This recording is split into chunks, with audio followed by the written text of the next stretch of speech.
We're going to talk about my routine and how it keeps me going.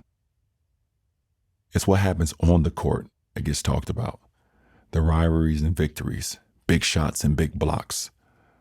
But it's what happens before the game that makes it all possible.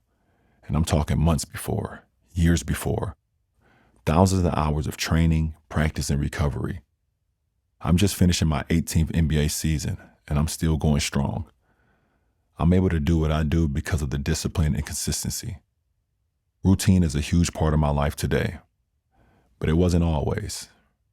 Early on, I lived a very different reality. My mom did an unbelievable job raising me, especially when you think about how young she was and the circumstances she was dealing with. To this day, I still think, man, I don't know how she did it. But life was a struggle for the both of us, especially during the early days. We didn't have a steady income or a stable place to live. We moved around a lot, living off couches and spare bedrooms with relatives and family friends. From the time I was 5 to 8 years old, we probably moved 10 or 12 times, and I went to like 4 or 5 different schools. Sometimes I woke up in the morning not knowing where I was going to be sleeping that night. At one point, we were staying with a family friend on the other side of town from my school. We didn't have a car, and the city bus didn't come to where I was living. So that 4th grade year, I missed like 80 days of school. My teacher used to say, hey, when this kid comes to class, he's one of our best students. We just hope we can see more of him.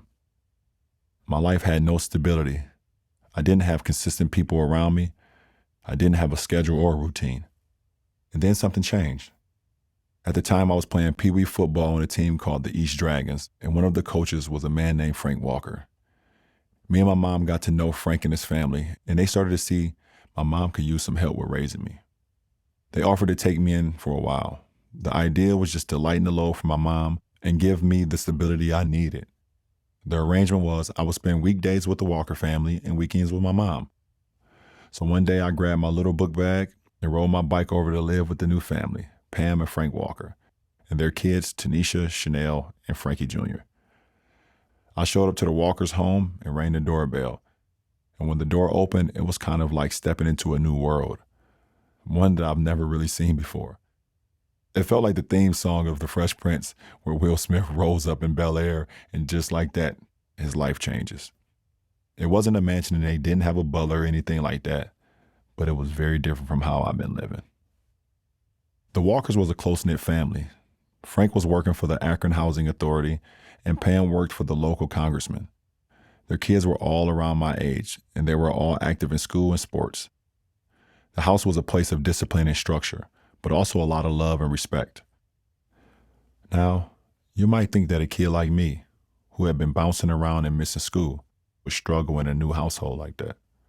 Actually, I thrived on it. Suddenly, I'm getting up at 6 a.m. in the morning to make sure I get my shower in before everyone else. You know how it is when you like 6 people to share a bathroom. I'm doing chores every week, scrubbing this and scrubbing that, dusting this and doing the dishes. I'm doing homework after school before basketball practice. For the first time, I had a whole support system. I have structure and stability, and I'm loving it. My 5th grade year, I didn't miss a single day of school, and my grades were solid. And after a while, my mom's situation was changing, and I moved in with her full time into a new 2-bedroom apartment. Ever since that time with the Walker family, I've always carried it with me, that desire for a routine. And today is one of the pillars of my success. Everything in my life is planned and scheduled. I'm talking meals, meetings, workouts, naps, snacks, everything. I schedule my meditations first thing in the morning. I schedule my daily workouts. I schedule calls with my business partners. And this is even more important on game days. My routines are what help me lock in and focus. 2-hour naps in the afternoon, planned. Hip-hop rocking in the headphones during pregame warm-ups, planned. Halftime snack, planned. Ladder protein shake right after the game, planned. 90 minutes into the hyperbaric chamber when I get home, it's all planned. And I've got that playlist on repeat, day in and day out. I've learned that it's not what you do once or twice. It's what you do every day. It's not just effort. It's effort multiplied by consistency. And for me personally, when I've been consistent over long periods of time, I'm talking year after year, That's when I started to see my full potential. The 2017-18 season was my last season in the Cavs uniform, and I was determined to defend our championship the year before.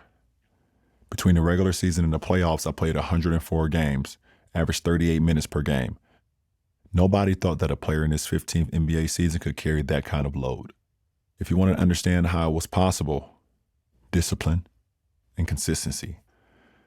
That's years of work paying off right there. You and I might live a different kind of life, but the pillars of success are the same for all of us, and the threats to that success are all the same. Just like you, I've got temptations sometimes to skip a workout, to cheat on my diet. Just like you, I've got a lot of demands on my time, inbound requests and obligations. Just like you, I've got hectic days, flight delays, and things that come up unexpectedly. The key is to create that routine for yourself based on what's important to you, based on what helps you connect and get locked in, no matter if it's meditation, exercise, or schoolwork. One of the most powerful things I can do with my time is to plan my time, put what's most important on my schedule and defend it. Slip into the groove of a routine and ride it. And when the phone rings and there's a crisis you need to take care of, you can manage it. When an email comes in and someone pitching you on a project, you can say no with confidence because you have that control of your time and your life. And that's what I want to leave you with today. The power of routine and ritual. Effort multiplied by consistency. My high school coach led us to 3 state championships and a national championship. He used to say, fellas, it's discipline, not desire, that determines your destiny. That's the man, Coach Drew Joyce, and he was right. I'm LeBron James. Thanks for being with me. Find that consistency and stick with it.